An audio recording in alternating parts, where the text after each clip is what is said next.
আসসালামু আলাইকুম। আশা করি সবাই ভালো আছেন। আমরা মাছে ভাতে বাঙালি।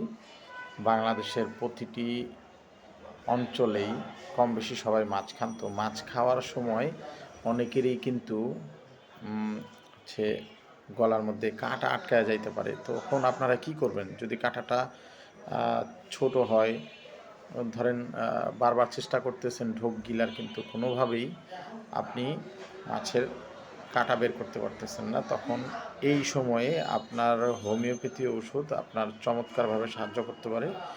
দুইটা ওষুধের নাম বলে দিতেছি। এই দুইটা ওষুধ খাবেন, ইনশাল্লাহ কাঁটা বের হয়ে যাবে। এবং আমি আমার প্র্যাকটিক্যাল লাইফে আমি দেখছি, আমার প্র্যাকটিস লাইফে দেখছি যে ম্যাক্সিমাম ক্ষেত্রে রোগী সুস্থ হয়ে যায়। হ্যাঁ, একটা ওষুধ হচ্ছে নাম সাইলেশিয়া, আরেকটা ওষুধের নাম হচ্ছে গিয়ে অ্যানাগেলিস। তো অ্যানাগেলিস, এই ওষুধটা অ্যানাগেলিস 30 পটেন্সিতে কিনবেন, 30 পটেন্সিতে কিনবেন, আর দিনে 3-4 বার খাবেন। আর খাওয়ার নিয়ম হচ্ছে গিয়ে একটা 1 ফোঁটা ওষুধ নেবেন, আধা কাপ চায়ের কাপের মধ্যে পানি নিয়ে ওখান থেকে 1 চামচ ওষুধ খাবেন আর কি। হ্যাঁ, সেম নিয়মে আপনি সাইলেশিয়া 200 ওষুধটা খেতে পারেন। পটেন্সি হচ্ছে 200।